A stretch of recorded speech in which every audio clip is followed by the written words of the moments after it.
Jadi kata Rasulullah, tidak ada ceritanya, tidak ada kisahnya orang yang bersedekah di jalan Allah dalam rangka bersyukur itu bisa bangkrut, itu bisa miskin, tidak ada. Malah la azidannakum, Allah akan menambahnya lagi. Kenapa? Karena bersyukur kepada Allah.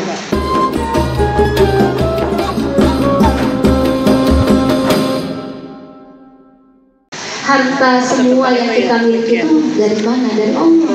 Ya. Punya suami ganteng dari Allah, punya anak yang soleh-solehah dari Allah, bersyukur. Ya. Punya rumah, punya kendaraan, punya apapun yang kita miliki, ya, apalagi berlebih daripada orang lain, maka bersyukur.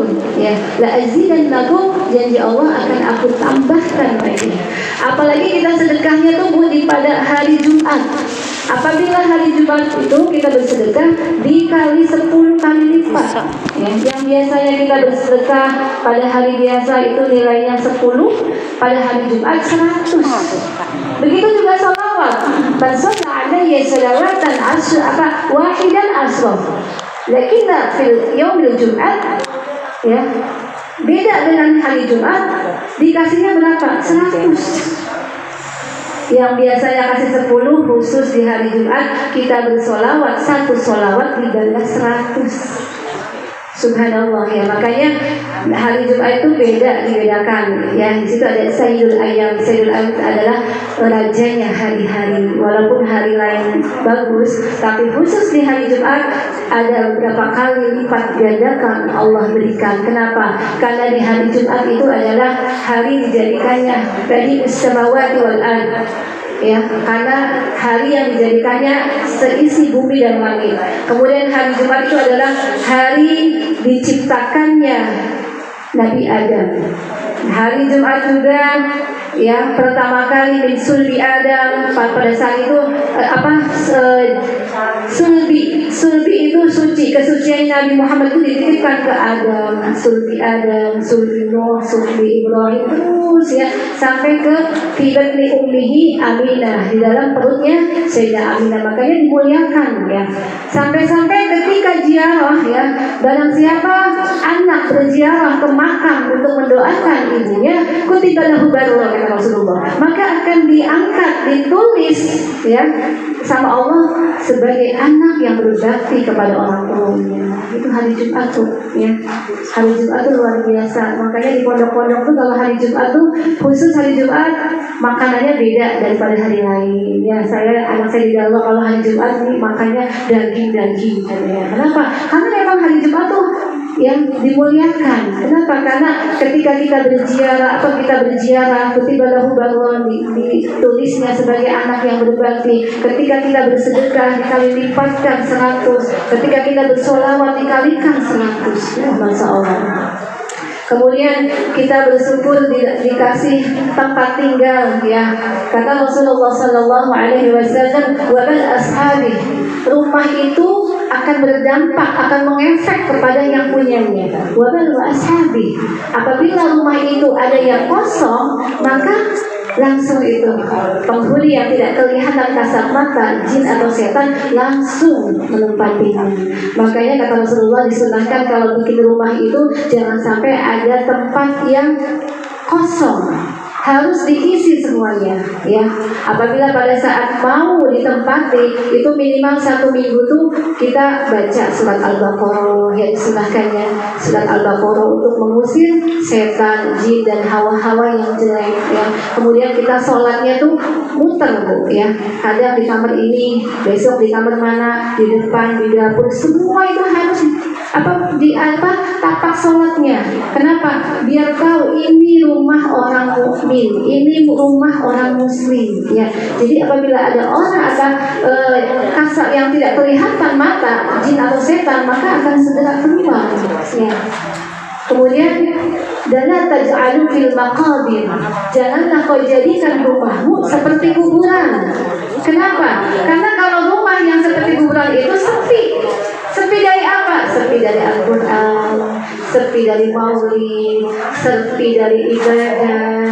Dan taj'alu fil maqabir, janganlah kau jadikan rumahmu seperti kuburan, ya. Jadi artinya kita harus menghidupkan apa? Ketika malam hari kita hidupkan qiyamul lailnya, ya. Jangan alasan saya lagi datang bulan, jadi kadang-kadang libur qiyamul bulannya. Padahal orang yang dalam keadaan haid pun bisa menghidupkan malam dengan cara apa? Berzikir. Berzikir itu tidak mesti harus punya wudhu, ya. Jadi ketika bangun malam kita cuci muka, kemudian kita berzikir kepada Allah. Kenapa? Karena berzikir itu adalah untuk mengisi hati. Ketika hati kita kosong, maka akan dimasuki setan yang namanya setan kinzib. Setan kinzib ini setan yang senang banget masuk ke ruang hatinya manusia. Untuk apa? Untuk menggoda manusia, biar manusia itu pada saat ibadah hilang kekhusyuannya. Ya, makanya kadang-kadang kita baru Allahu Akbar sholat berapa rakaat ya? Itu setan kinzib. Ya, makanya ketika Allahu Akbar, pikiran tuh langsung pusatnya ke Allah. Saya lagi sholat. Kalau ngelamun akhirnya dimasukin tuh setan kinzib. Akhirnya baru rakaat 2, kayaknya udah rakaat 3. Akhirnya ngobrol sama hati. Ini sholat tapi ngobrol gitu kan. Makanya jangan sampai kita ini ada ruang-ruang yang kosong. Sampai bangunan rumah pun ya tidak boleh ada yang kosong. Kenapa? Waban wa ashabi. Ya, bangunan itu akan bisa mencelakakan orang yang membangunnya. Ya, ketika ada bangunan kosong dibiarkan, maka isinya itu bukan rahasia. Ya, yang dikhawatirkan ya menular penyakitnya setan itu apa, Bu? Males ibadah. Akhirnya kita ya ketempelan, males ibadah, mau sholat nanti dulu mau ini nanti dulu Kenapa? Karena ada bangunan yang kosong. Ya, kita bertetangga dengan setan, akhirnya kita ketimpaan ya sifatnya seperti mereka yang malas ibadah. Ya, makanya dari sekarang jangan sampai ya hadis Rasulullah itu waban wa ashabihi itu terkena kita ya.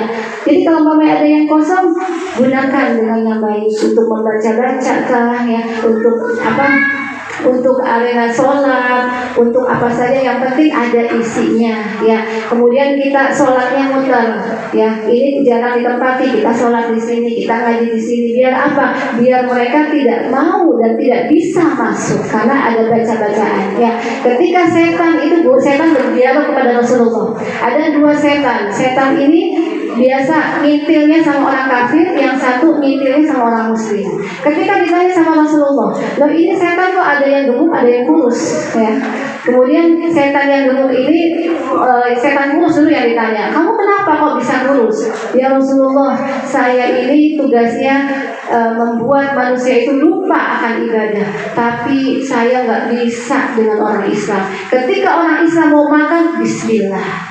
Mau apa? Bismillah. Ya gimana saya mau ikut makan? Makanya badan saya kurus.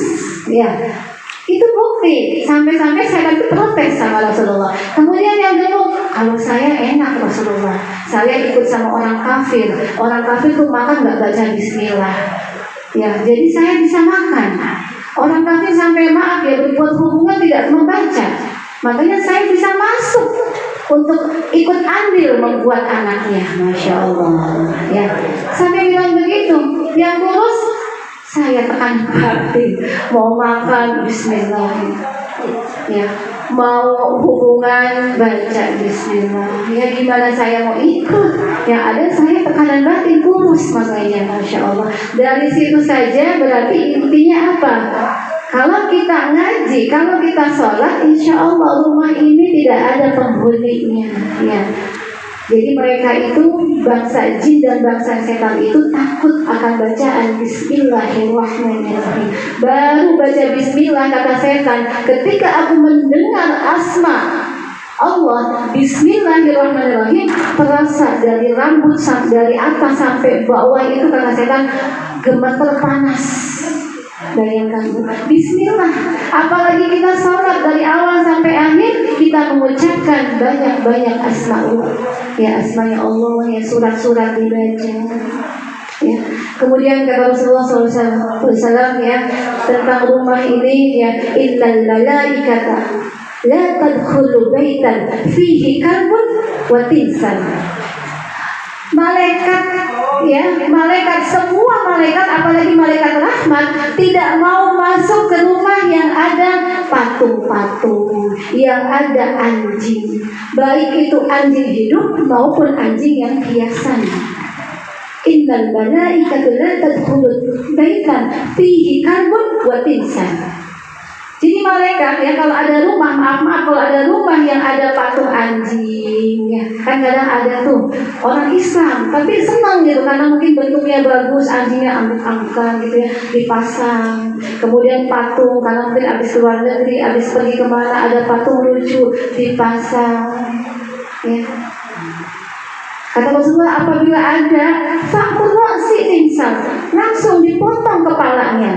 Kalau mau malaikat masuk, ya dipotong kepala patung itu, baru malaikat itu bisa masuk. Rugi Bu kalau kita punya rumah malaikat nggak bisa masuk, dan malaikat tidak mau masuk, rugi. Kenapa? Karena rumah yang diberkahi adalah rumah yang selalu didatangi oleh para malaikat.